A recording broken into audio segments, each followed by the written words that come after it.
Father in heaven, we thank you for, again, the privilege as always to come and to learn. Especially today's letter as we try to wrap it up. It brings up a lot of interesting topics that will address even the things that are going on in our modern culture. It's amazing in modern church culture. It's amazing that these people are getting sucked into the exact things that C.S. Lewis predicts and sees back in the 40s. So we just ask for your wisdom today and for us to continue to stay true to your word more than anything else. And we pray this in Jesus' name. Amen. Welcome. Come on in. Hey, Sarah. Hey, Sarah. Hi. Happy Mother's Day. Thank you. Got your stuff. Okay, so because we have a lot of paragraphs to go through, we're just going to jump in to paragraph 2. We saw about spiritual corruption last time, and that's really what's going on here. Is he's been talking about the world, the flesh have failed, but in the sense of corrupting the patient, and now there's this third power that remains, which is trying to make him a Pharisee, or a spoiled saint, or an inquisitor, a magician. We saw that last time. And we saw as well how Screwtape gets much more pleasure in the Pharisees that are in hell versus a common tyrant or Hitler, so to speak. So he says in paragraph 2, looking around your patient's new friends, I find that the best point of attack, again, for spiritual corruption, would be the borderline between theology and politics. Isn't this fascinating that these are the exact things you're not supposed to talk about? Yeah, right. Exactly what's happening today. It's so amazing. So several of his new friends are very much alive to the social implications of their religion. That in itself is a bad thing, but good can be made out of it. So again, what we're seeing is Screwtape is not interested in necessarily these big sins, even though he would like that, or Satan. If he can just corrupt the little things, then he's well on his way to winning. Because we've talked about it in there's different perspectives, but what we see in the Screwtape letters, which is indicative of C.S. Lewis's theology, is he believed you could lose your salvation. So, and part of the Anglican, church and stuff like that, go back and how it connects even with the Catholic Church, where you have mortal sin, venial sin, and all these kind of mentality. That's the tradition going back in the Anglican Church. So he talks often about trying to recover the patient from God's side to bring him back. Well, I don't see that in Scripture, but from Screwtape's perspective, if you can't, even though he believes it, but let's go to what we think is the truth. If you can't recover a saint from God's hands, because Jesus says, right, they shall never perish, they hold them in my hand, my Father is greater than all, John 10:28. What's the next best thing? Keep them ineffective. Keep them ineffective, right? Corrupt the spirituality that they do have to become ineffective, or, to make it in such a way that they never grow in their relationship with Christ, they never grow in their evangelism to others. You keep them silent, you keep them quiet, you keep them corrupted. Why? Because it gives Christianity a bad name. Bad testimony. Bad testimony. You have hypocrisy all over the place. And so you can spiritually corrupt it. So that's really what he's after here. But just a quick question. He says, several of the new friends are very much alive to the social implications of their religion. So my question, what are the social implications of true biblical Christianity? The widow, the orphan, the poor. Those are implications. Is that the foundation? No. So that's going to be the key. Is you have the implications of our faith versus the foundation of our faith. And that's what you're going to see develop here. You're going to see it go two different ways. Because what we've talked about is, I'll ask you guys, what has been the key in all of the Screwtape letters, if we were to summarize it?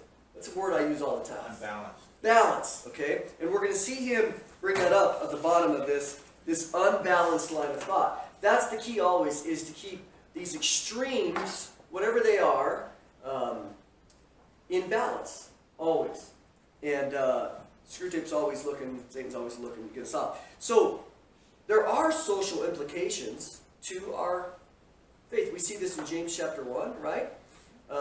Pure and undefiled religion is what? Widows and orphans.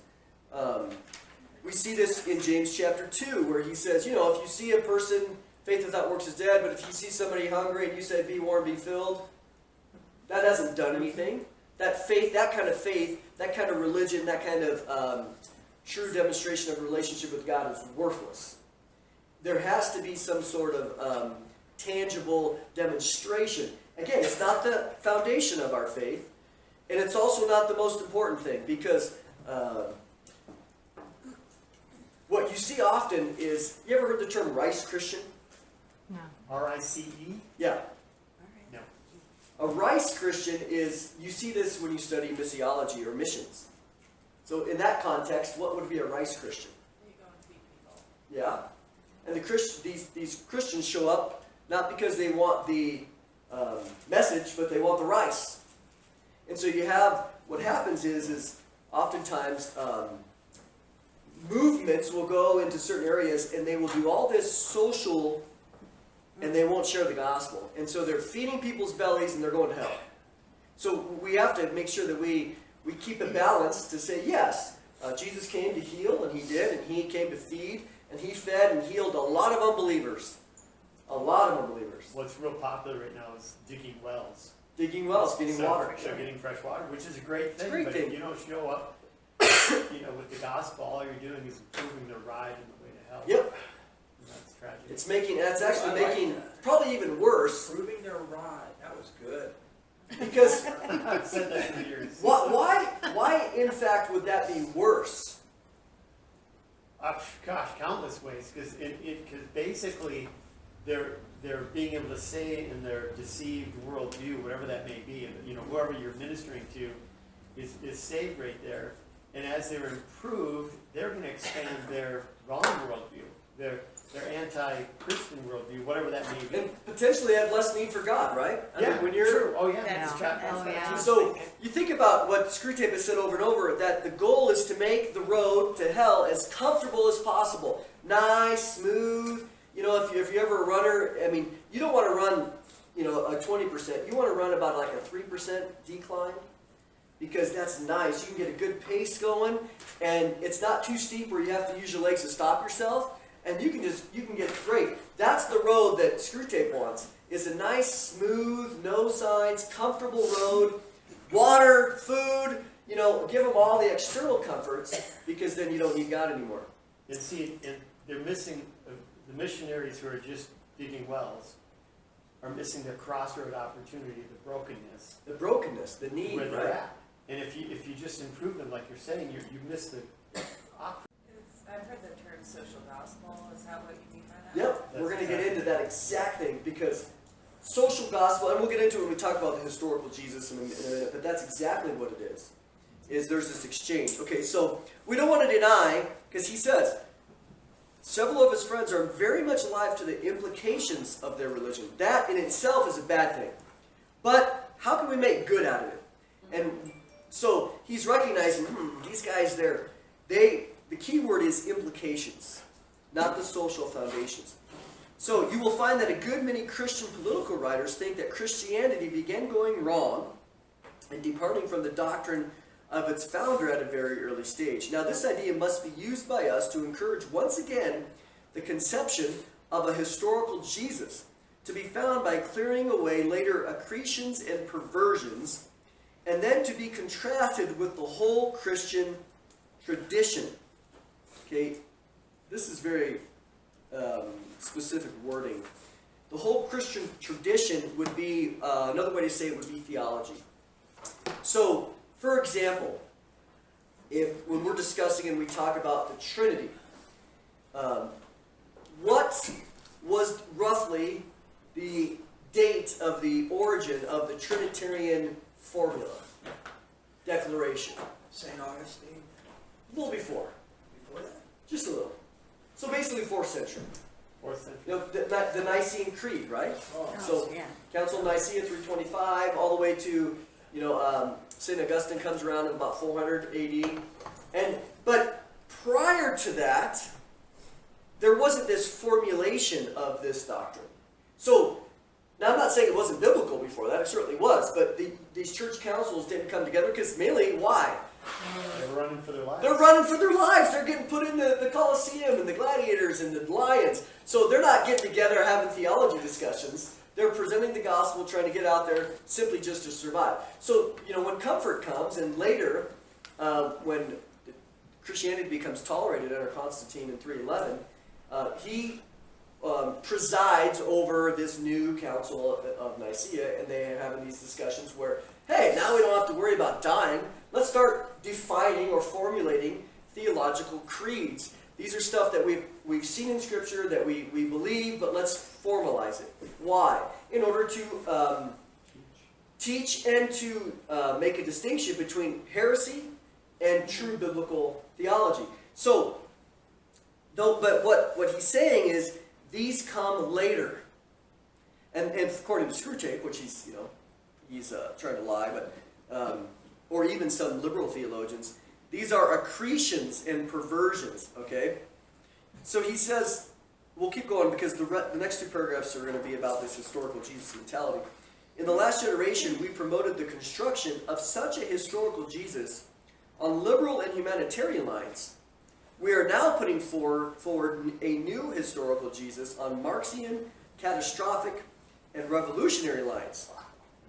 The advantages of these constructions, which we intend to change every 30 years or so, are manifold. Okay, so I got your sheet here. If you haven't seen this, if you want to pull that out, we're going to discuss this just briefly. So, there's 3 quests. When you get into New Testament theology, they talk about the historical Jesus, the quest for the historical Jesus. And so, what I find fascinating is that if you go over to see where it says abandoned quest, look at the dates. Well, he's writing this in 1941, so he doesn't even know about the second quest or the third quest, so to speak, yet. But you have, it really began, and you can see in 1778. So, just real quickly,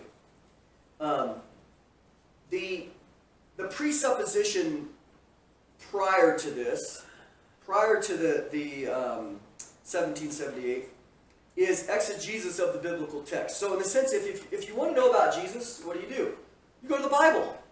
Okay? Tools. Exegesis of biblical text.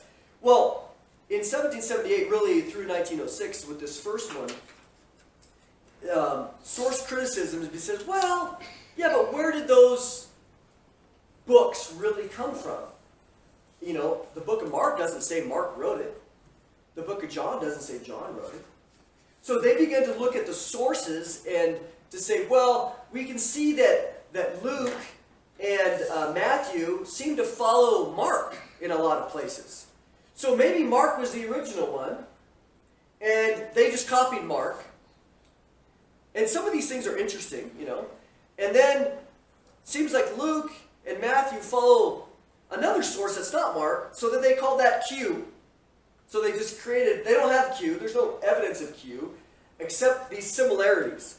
So now you have, well, Mark and Q. Q is the word from quell, it's just a German word meaning source. So they start going, oh, well, we can't even really believe that these books are real, are really written by the people they are saying, because there's traditions and everything else. How did you get it?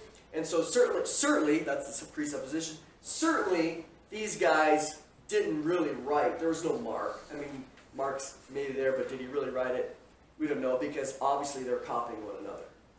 Where we see Luke, Luke doesn't deny that he had sources, because Luke chapter 1:1-4 says, hey, there's been a lot of things that are written about Jesus, but I'm going to give you my take on it. So, the main thing is, I just kind of want to cover the first one. I gave this to you for the sake of it. So, the tenets regarding Jesus, the pre-quest, prior to this, Jesus of history is identical with the Christ of faith. What do they mean by that? the Jesus of history is identical with the Christ of faith. That was the assumption for 1700 years or so. You didn't have to question, you kind of took it as face value. They believe the Bible. They believe the Bible. They believe the Bible, yeah. So, exactly. later accretions or later definitions of Jesus being God, as an example, that's the Christ of faith. That's what we've inherited. That's what we draw out from a theological perspective. You know, the text says what it says. But now you have basically the interpretation of, oh, well, Jesus is God. Because, remember, even the book of John chapter 1, right? In the beginning was the Word was with God, the Word was God. That's a later accretion according to what they're trying to describe here. So, oh, well, John comes along later writing his gospel, if it's John, as an example. If it's John, in around 95 AD, very late. So 60 years later of theological development. So Jesus never claimed to be God. The reason we believe Jesus is God is because the fourth gospel writer wrote that. That was a theological addition. That's what they're trying to do here. If I got my history right, do you know what happened in 1778? Isn't that the French Revolutionary War? Yeah. What you're getting into is the Enlightenment period. Yeah. That's why the revolution, you know, you have this Enlightenment period which pre-existed this, and so then people started to become rational and go, well, we can't just believe what the later theological traditions say. Let's start deconstructing and questioning everything. So, if you look at the philosophical assumption on the bottom, on the left, pre-quest, there's no problem, and there's no quest, because the Bible says it, there it is. Yeah. But methodologically possible and theologically necessary. So what that means is, they're asking the question, can we come to a factual understanding of the real Jesus? Not the one in tradition or in theology. But then you start going, well, how do we know? How do we find it? I mean, if most people, you'd say, well, what do you know about Jesus? And how do you know about it? We'd say, well, you open up the Bible. Wait, but how do you know those books are accurate? Josephus. Josephus is a source. You start quoting sources and Yep. historical evidence. I have a book in my library that Jesus outside of the Bible. And there's several, it's book's about that thick, but it covers all these extra biblical sources of this guy Jesus, or oftentimes he's called Christus or Christus. Some of these people that say, oh, whether Jesus even existed. You know, I'm not trying to be mean, but you have to be a complete fool or an idiot if you don't believe that a guy named Jesus Christ, last name. There's a lot of mockers and atheists that question, and you go, are you really that ignorant that you haven't done any research? Because even if you get rid of the Bible, this guy Jesus existed. Clearly in all these, sometimes very hostile, you know, Tacitus, Suetonius, Josephus, when you have all these Roman authors or writers, Josephus was obviously a Jewish historian, but he's writing from a Roman perspective. So they're there. Now, many of them are not flattering at all. You can look in the Talmud. They talk about Jesus. And those, I mean, the Jewish people hate Jesus for the rabbis, but he's there. So you can look at all these. So then what C.S. Lewis is describing is this first quest, because the second one hadn't started yet. That didn't start until 53. So what began to shift is in 1906, there was a book named Schweitzer, and it's called The Quest for the Historical Jesus. That's where the phrase comes from. Well, after this comes to be, they got so frustrated, they just gave up. They said, yeah, I guess we can't. We can't find out the real Jesus because of various reasons. Well, then things begin to shift into kind of this romanticized versus the Enlightenment. And what's the definition kind of romanticism? It's not emotion. It's emotional, yeah. And one of the foundations and bases for romanticism is He walked with me the garden, right? In Pardon? the garden. Remember the hymn, In the Garden, He walked with me. We're singing that today. well, think about it from a purely secular perspective. And one of the foundations is that man is essentially good. So you have this kind of shift along liberal, what does he say here? Liberal and humanitarian lines. Humanism. And that's what he's describing here. Well then, what happens in 1914 that blows that whole idea right out of the water? World War I. After that, millions of people, you don't start believing in the goodness of man anymore. You have a stark reality that, you know what? Yeah, this romantic idea doesn't really fit the facts. And so because of that, they abandon the idea along this line. But I find it... Praise music has not abandoned the idea, though. Well, agreed. It's always going to be... Satan never gives it up. But it really did show up historically. Mhm. Romanticism in Yep. praise music showed up at one time in history, where it was more God-centered. Excuse me. No more post-millennial. Right.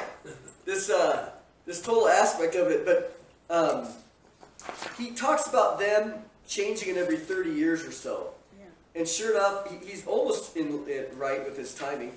Because the second quest starts really in 1953, and then they talk about the third quest in 65, but you know, some people talk about it starting in the 80s, which I think is a little bit, again, is accurate as well. So again, what you see, the main important things, I don't want to get into redaction and tradition criticism, but it's just how they are approaching the scripture. So let's look at tenets regarding Jesus just really quick, and we're going to move on. Okay, the first quest, there's a difference between the Jesus of history and the Christ of faith. The emphasis is on the Jesus of history, not so much theological formulations. Okay, well then in this intermediate abandonment quest, a very well-known theologian, Rudolf Bultmann, comes along and he says, the Jesus of history is irrelevant. It doesn't even matter what we know about the Jesus of history, because all we need to know is the Jesus of tradition, is the Jesus that's theologically defined. That's the most important. Who cares whether we can prove anything? We don't need to prove anything. All we need to believe is Jesus is Lord. And there's a certain... Is there a certain truth to that? Yeah. There is. And which caused him, and he was pretty formidable in his discussion, and everybody abandoned and said, oh, well, who cares? We'll give up. That's why it says here, the emphasis is on the Christ of faith, the Jesus of faith, the Jesus of tradition, the Jesus of theology. Well then, people didn't like that, so then in the second quest, being the 50s, Jesus of history is simply just less important than the Christ of faith. And so you kind of see this turn of the second quest, and then in the third quest, it really was more about in the 70s, because what people began to do is the Jesus of history, not the Christ of faith, is the proper subject of investigation. So it shifts back. And what I like about the third quest is Jesus began to be put back in his original context, which is what? God. Lordship. Not theology. Savior. Okay, that's theology. Oh. So, True Christ of history. faith, yeah. Which is what? What's his original context? He was in the Middle East. He's a Jew! Yeah. Oh, right. Yeah. He's a Jew living in Second Temple Judaism, Second Temple period, which was the reason that you could have this third quest is, why would the third quest of Jesus being a Jew really explode? What happened historically? The discovery of what? The Dead Sea. The Dead Sea Scrolls. Before this, in Judaism, all you had was rabbinic Judaism, which wasn't very. It was pretty monolithic in its viewpoints, because when the temple was destroyed, Josephus had talked about these various groups: Sadducees, Herodians, Essenes, Pharisees, but all we see prior to 1940. Really historically, and I would say from documents, is the Pharisees. You have the Talmud, 38 volumes. So, the Sadducees were the priests, the aristocrats. So when 70 AD comes, and the temple's destroyed, what happens to all those others? And the whole area is wiped out. Especially in 135 AD, that Bar Kokhba revolt. who's the only stream that comes along? If I had a board, I'd have 4 or 5 streams that Josephus comes, and I'd have them all come to a point, 70 AD, there's only one stream that comes through. The Jews. Pardon? The Jewish, those, what are they called? That type of Jewish people. The Herodians? is that it? Not the Herodians, but the Hasidic. The Hasidic Jews? The Haredi, they're called Haredi, but the Pharisee group, which becomes the rabbis, is the only stream that makes it through. Because they're all about the oral law, and the, not so much as the written law. And then you have the Mishnah, which is their oral law written down about 200 AD. And now you have this whole, talk about accretions, 38 volumes of the Talmud, which is these Jewish commentary on the oral law from roughly 200 to 500 AD written down. And so when you look at Jewish, you're always going to have secular people, but you go, oh, well, the rabbis have determined everything. But when the Dead Sea Scrolls were found, what that told everybody, or revealed is a better word, that wow, the Pharisees were just one. They were a group, but these other groups, the Essenes, all of them, with writings, it was much more broad. It was a very multi-faceted Jewish perspective. There wasn't one dominating factor. And so then people begin to go, well, okay, so where does Jesus fit in?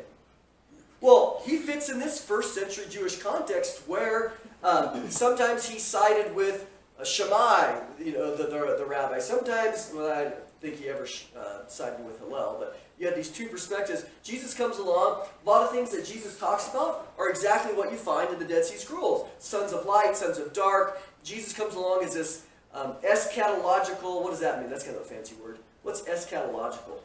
Future events. Future events. That apocalyptic. Jesus, what does Jesus come saying? Kingdom's coming. World's going to end. God's invading. And he's going to bring, at first, he's going to bring the kingdom. And that meant annihilating all the enemies. And then when the Jewish people rejected that, he began to shift to his ministry shifted from the kingdom coming to dying on a cross in order to advance the kingdom, which we understand is being spiritually founded. And then it's going to turn physical later.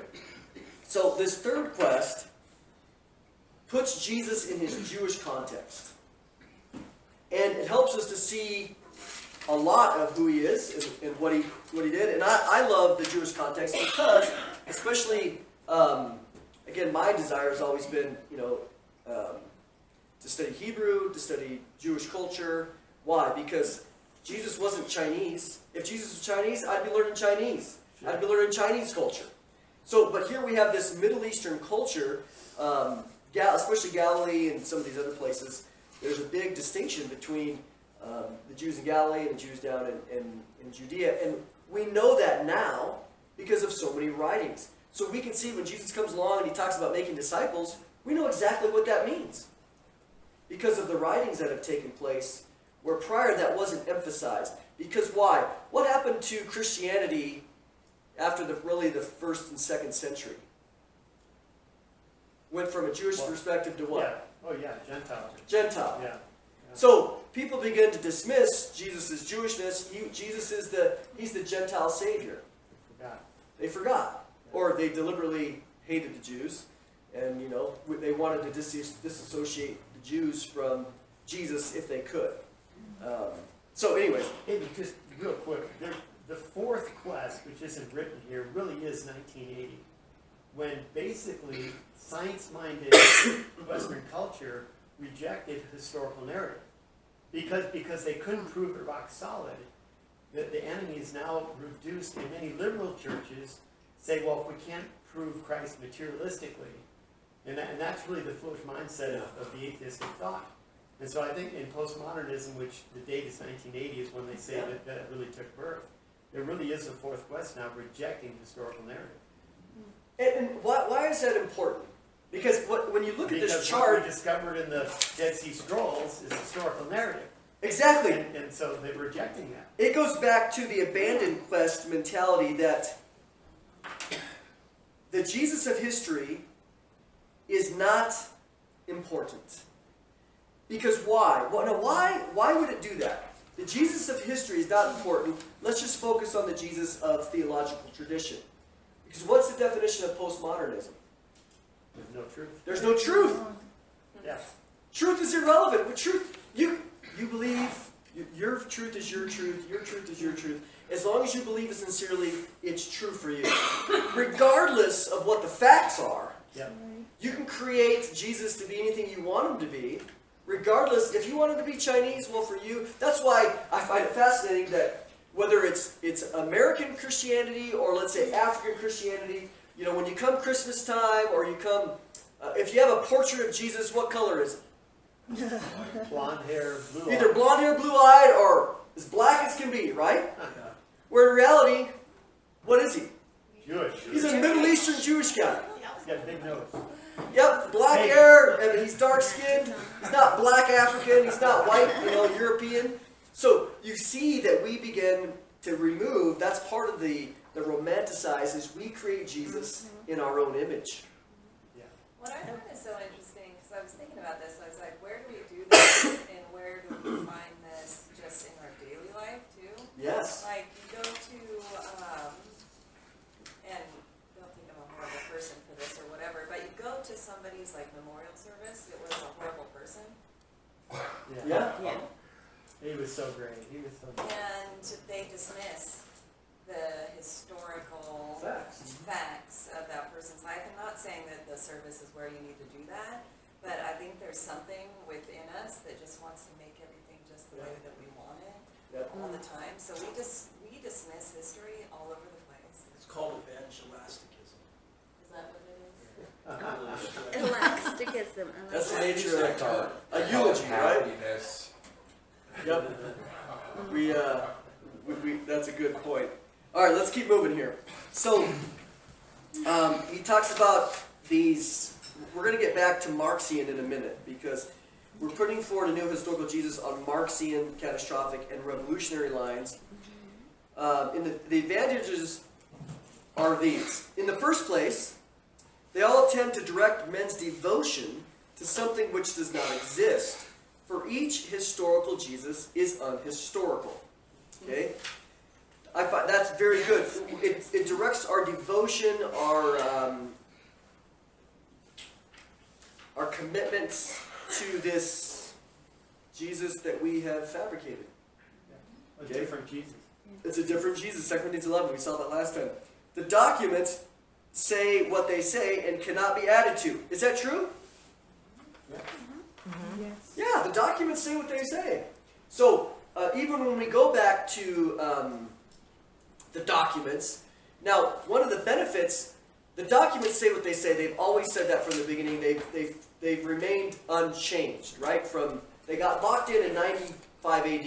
That's either, you look at the book of Revelation or the Gospel of John or the fourth Gospel, however you want to say it, written then. Since then, there's been no further biblical New Testament documents that are legitimate. Why? Revelation ceased at the close of the canon. Well, yes, but why specifically? There's no more apostles. There's no more apostles. They've all died off. John is the last one. He lives to be 95. So in 150 AD, we don't expect there to be any more people writing anything more because the original apostles whom Jesus had empowered, not just to spread the gospel with signs and wonders and other things, but to write the authoritatively, they're all dead. So unless, again, you have Mormonism or other things, God shows up later to supposedly empower Joseph Smith to be into a prophet to write his thing. And again, we don't buy that because of the contradictions between the two. So, the documents say what they say and cannot be added to. However, what we have seen, especially from 1948, 47, in that era when the Dead Sea Scrolls were found, which opened up this whole world even more of the Second Temple period, first century BC to first century AD. I'll say it very narrow. We begin to understand more and more of the background and the culture of the documents that haven't changed. But when you read the documents without a Jewish perspective or a first century perspective, many things can be very confusing. The whole idea of discipleship can be very confusing. Also heavily misinterpreted. Heavily misinterpreted. Now, the nugget of the gospel, for sure, it's very clear. I mean, you don't need to have a Jewish perspective to understand that. But when you, the rest of a lot of Jesus' sayings, for example, I'll just give you one. In Matthew 19, it says they come to Jesus and they say, testing him, can a man divorce a woman for any cause? And you go, what does that mean? Well, we can understand the generics of it. But if we fail to grasp that phrase, for any cause, is a Talmudic biblical perspective, that if you read the Talmud and you get to see some of these documents, this was an argument that was going on for 75 years, or about 50 to 75 years prior to Jesus showing up on the scene. Because Shammai, the rabbi, said, well, you can't divorce a woman for any reason. Hillel, over here, the other guy said, oh, you can divorce your wife for any reason at all. If she burns your food, you can divorce her because, based on Deuteronomy 24, because you found something unclean. So there's this whole debate. And now imagine, if you're a chauvinistic, male, sinful man, which guy are you going to like? Exactly. You're going to like Hillel. He's got some pretty, and he's a bona fide religious authority. I mean, he's the one dictating policy, so to speak. So when you come in there, and so on the scene, you have this battle going on, and they go up to Jesus and say, we don't know about Hillel and Shammai. That's not in the text. Hey, what do you think? Can a man divorce a woman for any cause? And Jesus says, whoa, whoa, whoa. I'll engage in this. I'll come right in the middle of this debate. And I'll give you the authoritative. And what does he say? Have you not read what Scripture said? He goes back to Genesis 2, male and female, right? And that just eliminates all homosexuality, polygamy, everything. That's not the way it was. And he says, unless it's for sexual morality, hardness of heart, no. So he weighs in on really the Shammai side. And people are like, and then what was the disciples' response? The disciples were closet Hillel fans, let's be honest. They said, whoa, if this is the way it is, man, it's better not to get married. Like, seriously? If you're that stuck, that was there, and Jesus says, well, some people can't receive what's required. But if we don't have the Talmudic background, and we're going to go, oh, we have this, what we see is, what it does is it illuminates. The text hasn't changed, but it illuminates this entire background. And it doesn't mean we can't understand the text prior, we can just understand it better now. Authorial intent. Authorial intent in a context. And so I can give you a dozen more examples of just words that are used. In Hebrew, words have extremely powerful images associated to them. And we see in Jesus' words all the time, these things that are without a Hebrew context, you know, we miss a lot. That's all. That's all we're saying. So here, the documents say what they say, cannot be added to. Deuteronomy 4:4, Revelation 22, we have all these curses that are called on if you start adding or taking away, right? Each new historical Jesus, therefore, has to be got out of them, the books, the documents. Now this is super good. By suppression at one point and exaggeration at another. What do we call that? Spin and unbalanced. Unbalanced. That's what I wrote down. Suppression, oh, let's minimize that, but let's exaggerate that Jesus was out healing the lepers. So let's take that along liberal or humanitarian or socialistic, social gospel. What you have for those, on one hand, is Jesus appearing and Jesus' first sermon. Luke chapter 4, he reads Isaiah 61. The Spirit of the Lord is upon me to do what? Give sight to the blind, preach the gospel to the poor, heal, raise the dead. preach freedom to those that are captive, not necessarily in jail, but just, okay. That's anybody that is oppressed. You see where I'm going? Any group that has been oppressed, Jesus says, my goal is to preach deliverance to the oppressed groups. But later, see, you have that message. Okay? So we're going to elevate the preaching of the gospel to the poor, because that's a class of people, isn't it? Start thinking in groups. Don't think individuals. Oh, yeah. Think classes. Think groups. Oh, we've never been enslaved. How about with the Romans? Or how about with the Egyptians? But Jesus said, what did Jesus say? He who is a slave to what? Sin. To sin. When Jesus is preaching deliverance, see, so what happens is, when he's preaching deliverance, he defines liberty and freedom as it relates. The most important thing is sin. Yeah. So what you have is you have a suppression at one point. We're suppressing Jesus' comments on the slavery of sin, and we're elevating or exaggerating Jesus' emphasis on preaching the gospel to oppressed people. Now we've done out of balance. We've just hijacked the biblical gospel by elevating Jesus' message on preaching the good news to oppressed groups or the poor. Therefore, we can go out and build wells and make that the main thing because we base it on Luke chapter 4. What he's describing here is brilliant, is beautiful. And well, we're going to get the word brilliant. So, he says, by suppression at one point and exaggeration at another. And by that sort of guessing, brilliant, that's a good English word, right? We don't really use it much. Here, what is brilliant? That's brilliant. What does it mean? Why do people say it? It's great. It's very intelligent. It's very, light, right? Not intelligent. Brilliant in American English is different than... I just like that. I mean, it's just, so that's good. That's cool.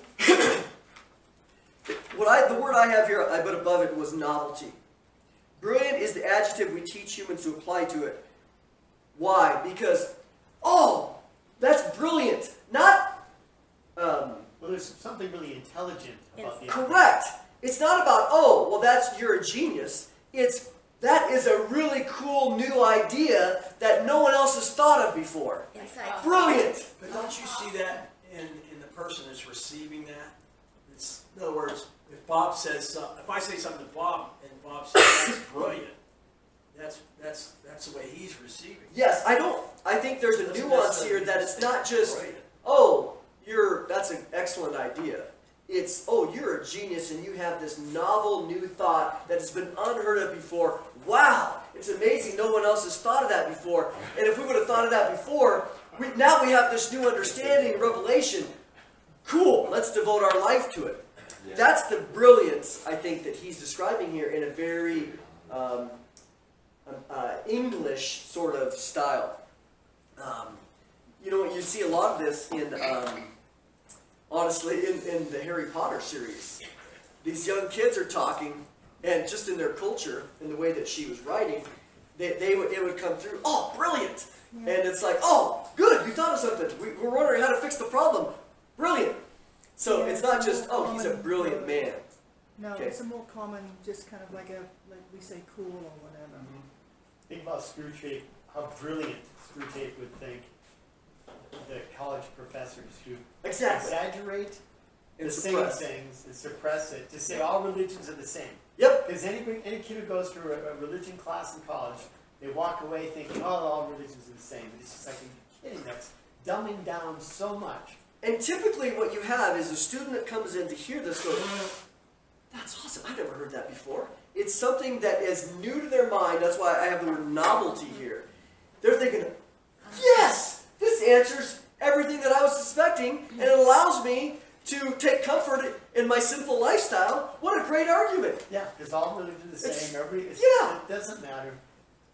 Because what it does is brilliant appeals to the flesh intellectually. Yeah, Does. definitely. That's very important. It appeals to the flesh. So when you have this idea of justification that you can have in some sophisticated Screwtape-like argument, we're going to go, yes, I've been waiting. That's That's awesome. That's Awesome is beautiful. the word, yeah. It's brilliant. Okay. So he goes on which no one would risk 10 shillings in ordinary life, but which is enough to produce a new crop of Napoleons, Shakespeare's, and Swift's. Okay? These, remember, if you were to describe these are all, we know who Napoleon is, and Shakespeare, of course, and Swift. Shakespeare and Swift are writers, but when you think about what brings these three, what's the common denominator basically amongst those three? Any guesses? Famous. Or brilliant nuance, I mean. Yeah, they're brilliant revolutionary writers. Revolution, like a real revolution with Napoleon or Jonathan Swift, the way that they write, they're bringing forth new ideas, and we'll see this more in a second. New Okay, perspectives have an amazing way to challenge old ideas. isn't it? Yeah. Because there's See something that, about us. Yeah. We don't like the old traditions necessarily, and that's what he's going to get to. So, the first place, this new Jesus, this new search is going to direct people to something that doesn't exist. In the second place, all such constructions place the importance of their historical Jesus in some peculiar theory he is supposed to have promulgated. Right? Like the social gospel, Jesus is preaching to the gospel. The most important thing is to these oppressed people, these oppressed groups. Well, Jesus said that, didn't he? Sure. Yeah, exactly. You can quote it You can quote it. and be comfortable in your Okay? ideology. So, he has to be a great man in the modern sense of the word, one standing at the terminus of some centrifugal and unbalanced line of thought. A crank vending a panacea. What's that mean? What's a crank? We don't know. Crackpot. Yeah, A crackpot. right. Vending a panacea. What's panacea? Cure-all. It's a cure-all. Oh, man. So one of the people I just put on here in parentheses was, what makes a great man? Was Gandhi a great man? Why? A lot of followers. Well, presented something not thought He of. was a man of peace and he had a perspective. Revolutionary guy. Yeah. Right? And he was standing at the terminus of some centrifugal and unbalanced line of thought, and Gandhi's non-violent perspective was a panacea that if the world would just embrace it, peace in our time, right? Utopia would arrive. Okay? John Lennon, you bet. Any of this. He says, we thus distract men's minds. I have both of these underlined. Two things. Who he is and what he did. Jesus. Who is Jesus? They distract him from the reality that he is the God-man. He's not just some great man. He's the God-man. Secondly, what he did, if you look at some of these quests, these social constructs, that, especially in some of these quests, one of the things that they were after was not faith in, this is important, prepositions are important, not faith in Jesus, but to try to find the faith of Jesus. Right? Right. Faith in Jesus is in this person of who he is and what he accomplished, his actual death. The faith of Jesus, how is that distinguished? What would be the faith of Jesus? What would that look like? Like just copying him and what he believed and what he did as a teacher, as our mascot. The biggest one? You signing up for the Mickey Mouse Club, same idea. Yeah. Okay. I mean, you know, just comparing the two. Yeah, I believe in Jesus. Well- I hear it all the time. Well, Go ahead. I casted out demons, I fed people, I did all these things in your name.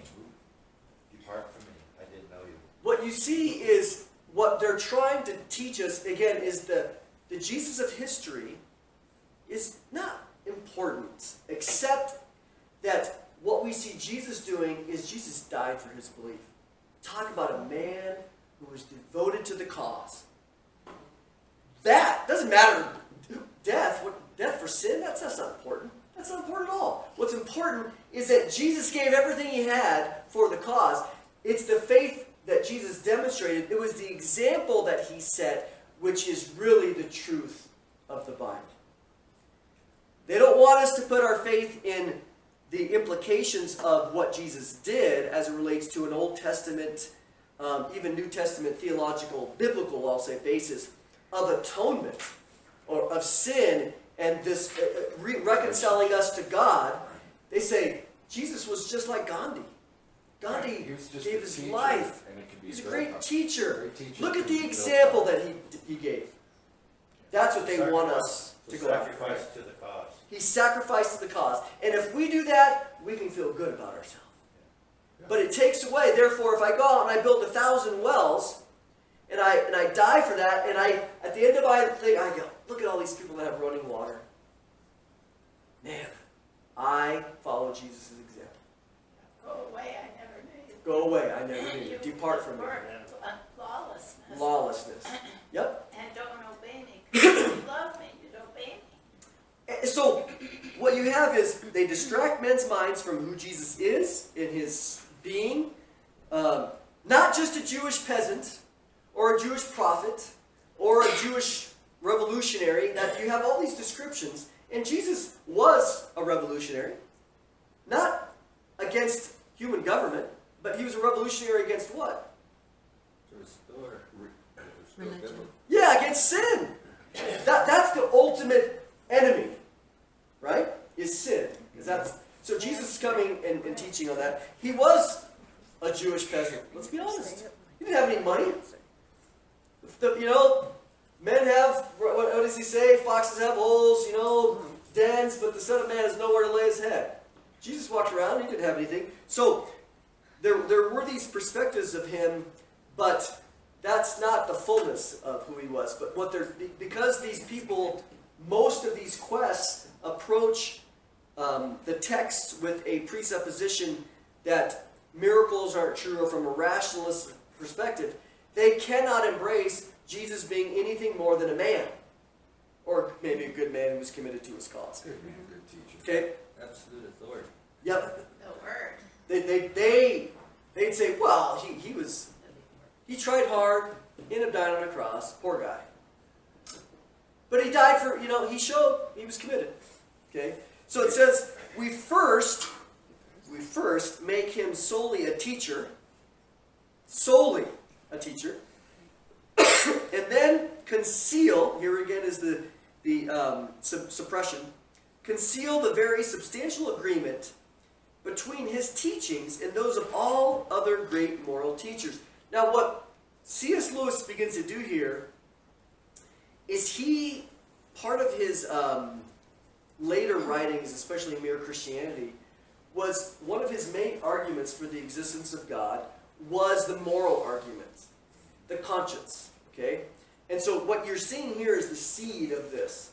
So he says, the substantial agreement between his teachings and those of all the great moral teachers. For humans must not be allowed to notice that all great moralists are sent by the enemy not to inform men, but to remind them to restate the primeval moral platitudes against our continual concealment of them. You see what he's saying there? What? Yes. What's C.S. Lewis's main argument, more than the argument of evidence, more than, like you would say, the cosmological argument or the argument from design, his main argument was one of morality. And it's pretty formidable because if there isn't a creator, then there is no such thing as morality. There might be social constructs, but that depends on the culture. But are there any absolute? And so what we see in Romans chapter 2, as an example, is every culture, to some degree or another, has the law, this moral, universal law on our heart. Now, it looks different, but generally there's something in us that if we see something get stolen, we see a person getting murdered, a woman getting raped, there's something that draws us to go, unless we've been totally, calloused. Disocial. Pardon? Disocial, if you're raised in a mafia family. Right. For example, you would think killing to advance Yep. yourself is okay. But generally, that is not the case. There's these universal attributes. And so that's what he's describing here. So he goes on, we got to really move here.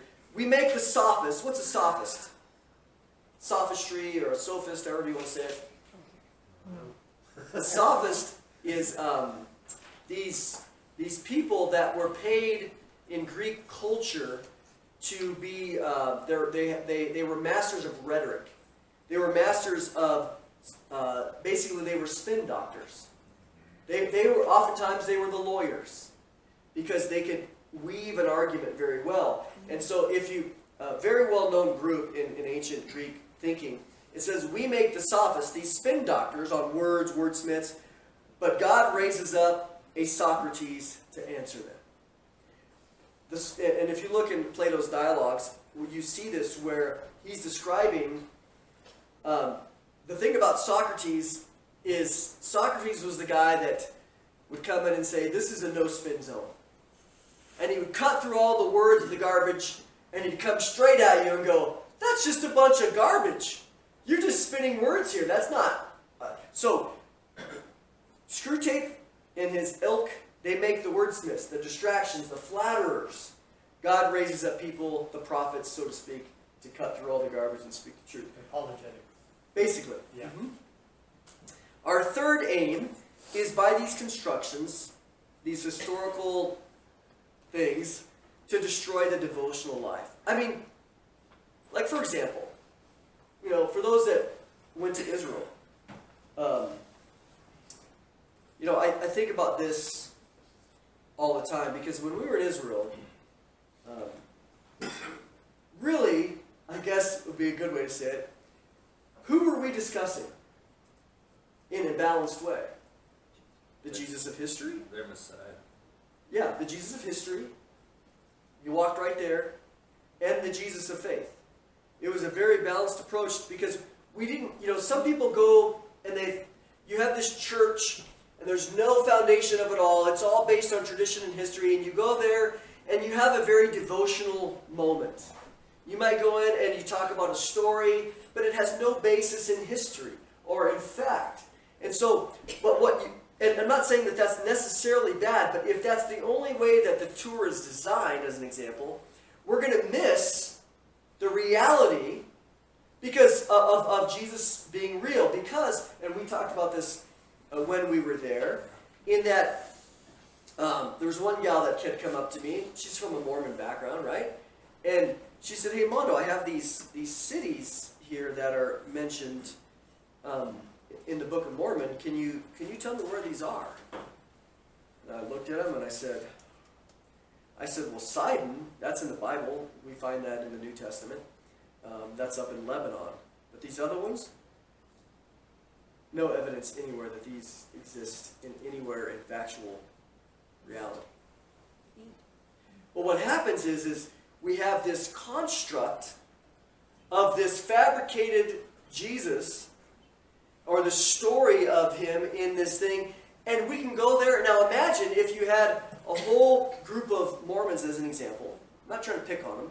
But if they were to go there as a group, and they're reading, they get the Book of Mormon out as an example, and they're reading this, and there's no evidence of history, but they have a great devotional prayer time because they have this Jesus, and you go, Screwtape's loving that.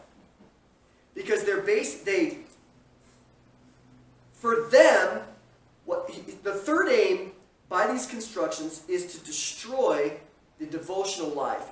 Now what that means is, by creating these illusions, for most of us say, well, I believe in God and there's faith. I don't have all of the answers. I can't go and pull a stone out of everywhere.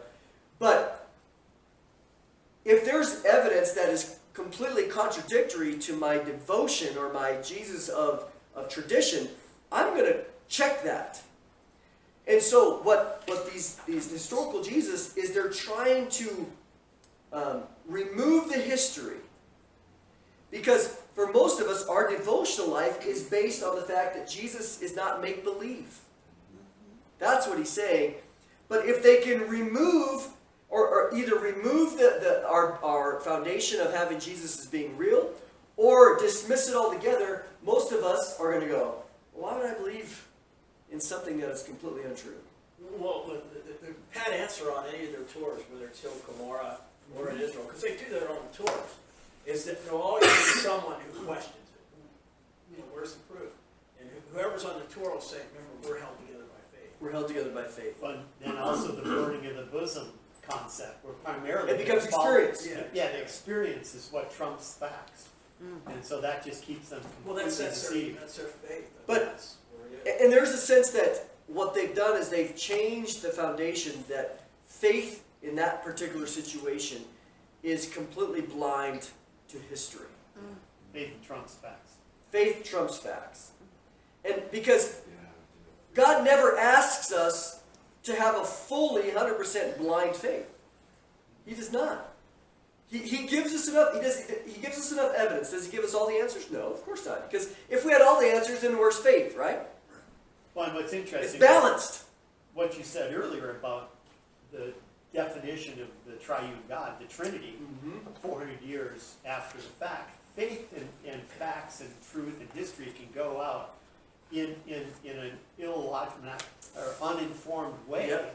It'll still grow because the Still truth grow. is rooted in the fact that we're moral beings needing to be made right by God. Well, what Because that's better- the root of the gospel. What is better the fact, counterfeit the is power of the forgiveness. Yep.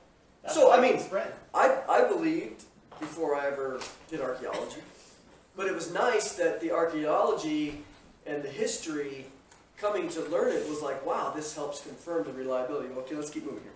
So he says, for the real presence of the enemy, otherwise experienced by men in prayer and sacrament, we substitute, in contrast to the real presence, a merely probable, remote, shadowy, and uncouth figure, one who spoke a strange language and died a long time ago. Such an object cannot, in fact, be worshipped. Instead of the Creator, this is important, adored by its creature. The Creator, the word he's using here, is universal application. Okay? Instead of the Creator adored by its creature, you soon have merely a leader acclaimed by a partisan, and finally a distinguished character approved by a judicious historian. So the historian becomes the judge. Okay? Fourthly, besides being unhistorical in the Jesus it depicts, religion now, he's switching to a religion of this kind, is false to history in another sense. Okay? No nation and few individuals are really brought into the enemy's camp by the historical study of the biography of Jesus simply as biography. Indeed, materials for a full biography have been withheld from men. The earliest converts were converted by a single historical fact, the resurrection, number one, and a single theological doctrine, number two, the redemption. Operating on a sense of sin which they already had. So, That's what I just said earlier. That's exactly. Yeah, that's why it can spread with not having all the facts. Yep. Because you relate to it because of your guilty conscience. Because you're guilty It just conscience. speaks to you. And most people, because of the guilty conscience, want freedom. Freedom to have to suffer hunger. What do we really, truly, ultimately want freedom from? Sin. Sin. No, we want to be forgiven. From death. From death. We want to live forever. And so, these two senses here, the fourth religion addresses sin of a moral law versus man-made rules of a particular partisan. So what they're doing is, what he says, it's really good here. He says, remember, instead of the Creator, which has this universal moral law that applies to everybody, we have this leader who creates his own rules, and his sense of morality is, well, we can be polygamous, or we can do all kinds of other things, because now that's his laws. And so what they do is they're creating these people. Okay, and we got lots to do here. Okay, operating on a sense of sin which they already had, and sin not against some fancy new dress law produced as a novelty by a great man. Remember? Again, this is a great man creating his own version. but against the old platitudinous universal moral law which they had been taught by their nurses and mothers. This is really good, this last sentence. The Gospels come later and were written not to make Christians, but to edify Christians already made. The Gospel came first, it went out and it addressed the morality of human beings, and it worked. Okay? So, last paragraph here. Man, wish I had another 20 minutes. The historical Jesus then, however dangerous he may seem to be to us at some particular point, is always to be encouraged. About the general connection between Christianity and politics, our position is more delicate. Certainly, we do not want men to allow their Christianity to flow over into their political life. Remember, our Christianity does say we are to do good to all. For the establishment of anything like a really just society would be a major disaster. On the other hand, we do want very much to make men treat Christianity as a means. So I have, instead of Christianity, true Christianity flowing into our politics, they want politics to flow into our faith and to take it over. Or social justice, or these movements to flow in that way versus Christianity being, true biblical Christianity being, a balanced Christianity being the guiding factor. So here he goes on, preferably, of course, as a means to their own advancement, but failing that, as a means to anything, even to social justice. This is becoming huge in our Christian culture right now, over the past several years at least. But now, just a couple years ago, you have this this response put out by MacArthur and a few others in this response to the Christian social justice movement. And unfortunately, the Christians are falling into the trap here that they didn't read Screwtape, and so they're falling into the trap of allowing what the left has been doing for a long time at creating these oppressed groups. And they'll say, well, even Jesus talked about preaching good news to the oppressed, to those that are poor. So now social justice has taken on this new meaning and has been hijacked. And they'll say, if you're a Christian, you need to embrace this because your founder did. Well, first of all, you don't believe in Jesus is who he is and what he did, that the cross and redemption, the resurrection, you don't believe that. So first of all, I'm not going to allow you to tell me what to believe and what not to believe as a Christian. So, bat out. I don't care what you have to say. You're not going to define it for me. But it's the moral thing to do. It is the moral thing, and therefore, if we don't, and this is where it's coming into the Christian world, is these people will read Luke 4, and they'll say, this is Jesus' message, man, right here. And as a Christian, if we don't have social justice as our main element, we're missing out on the gospel because Jesus was anointed by the Spirit to do these things. Therefore, we're not following in his path. We're not even Christian if we don't do this. That's what we see. So let's keep going here, and we'll wrap it up in a second. The thing to do is to get men at first to value social justice, groups, classes, not individuals that have a need for their sin to be removed, to be reconciled to God. Let's look at groups, the oppressed groups, these classes, the white privilege, the poor, etc. Okay? Get a man at first to value social justice as a thing which the enemy demands.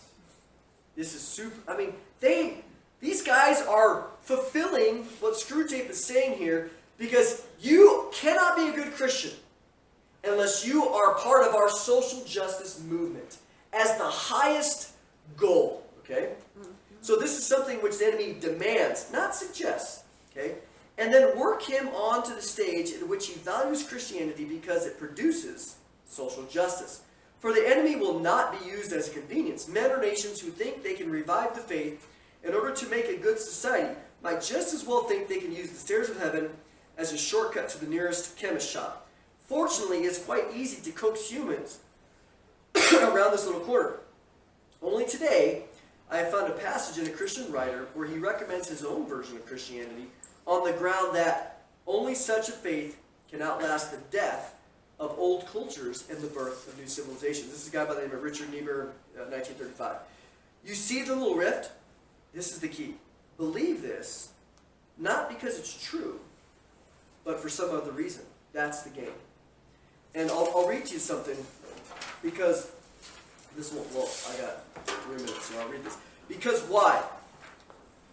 Earlier, he said that we are putting forward a new historical Jesus on Marxian, so Karl Marx, catastrophic and revolutionary lines.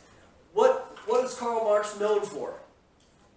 Creating groups, right? You have what were the two, the proletariat group and the burgess group. You had these, the ruling class versus the poor. So you had all this perspective. Here's a guy that, he's not a Christian in the sense of anybody, but he says, according to Frederick Engels, Marx's co-author,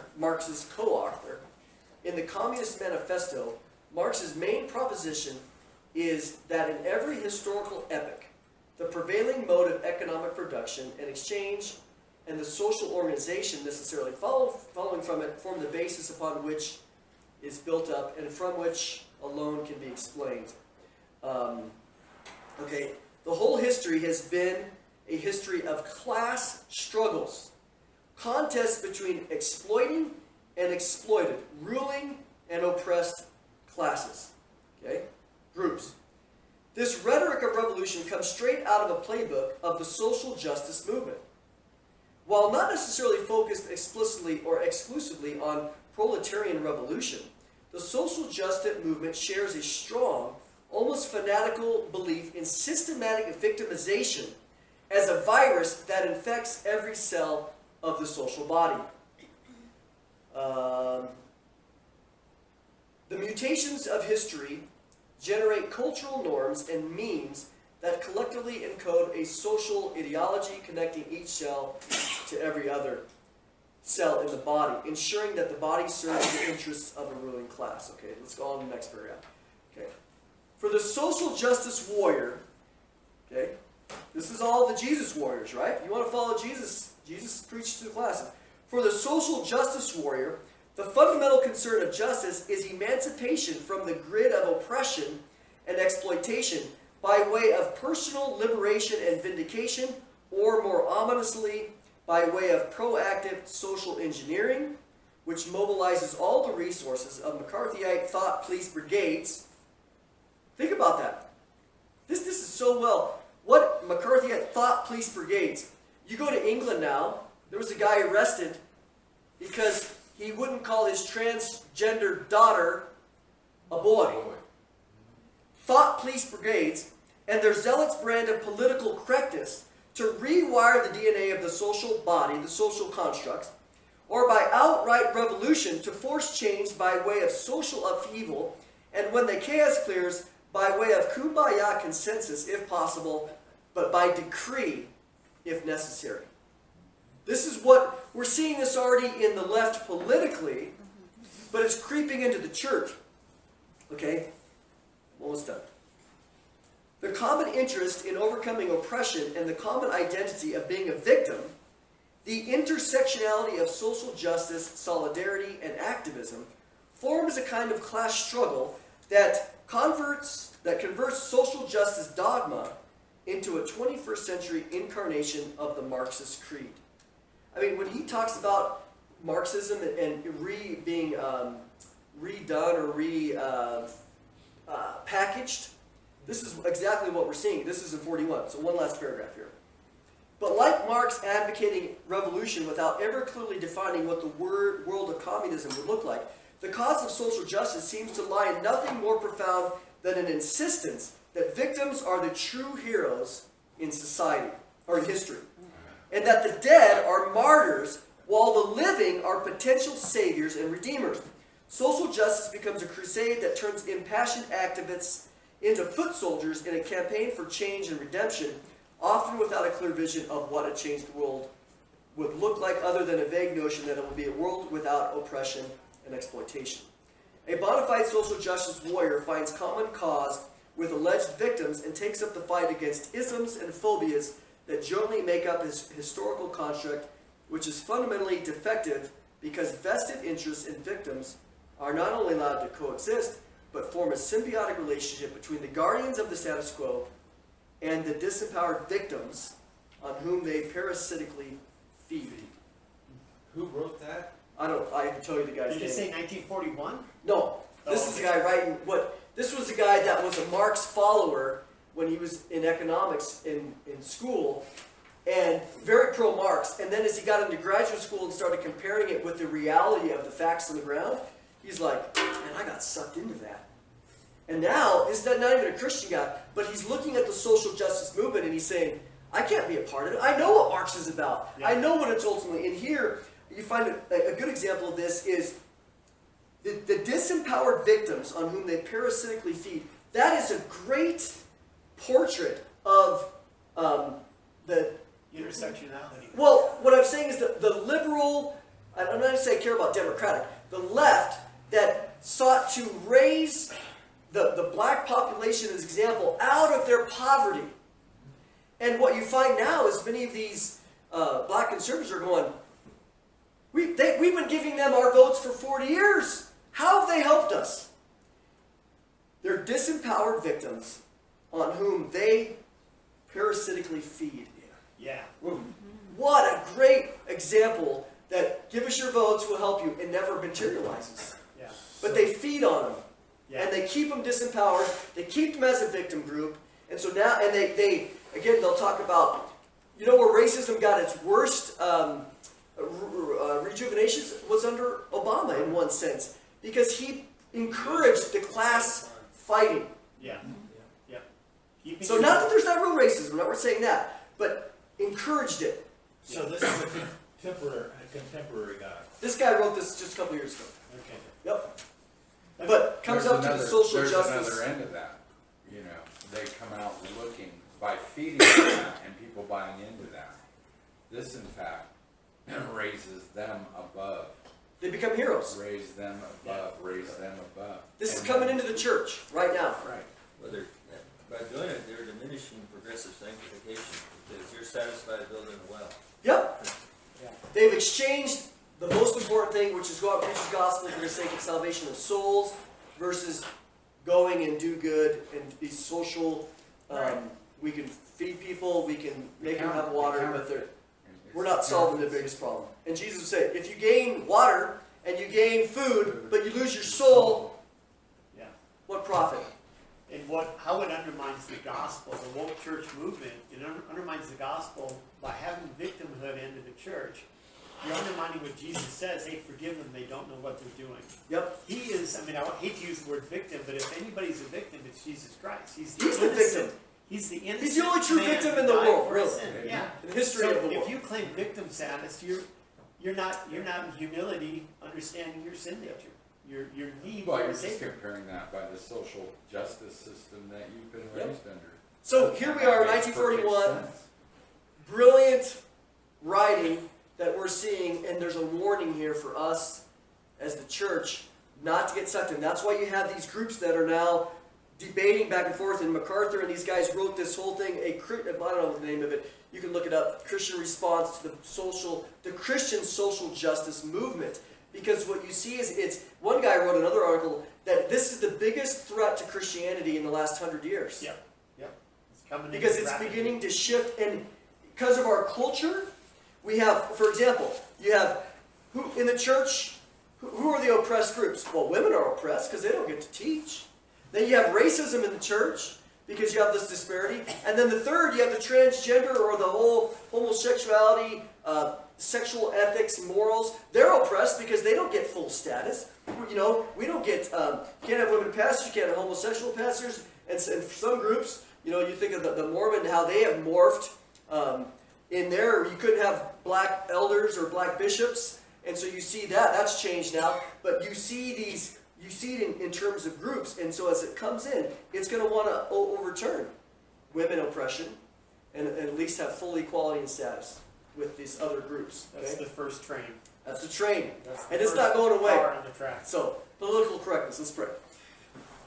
Father, we thank you again for just the insights that C.S. Lewis had back in the 40s. And it helps, again, to get us back to the Scripture, to help us look and say, yes, of course, we don't want to see anybody oppressed. Of course, we want to have, but help us to have a balanced approach. That the most important thing is not oppression itself, except as it relates to sin. That is the ultimate thing. And so help us to come and to preach the good news of deliverance and freedom from sin, and not necessarily prison.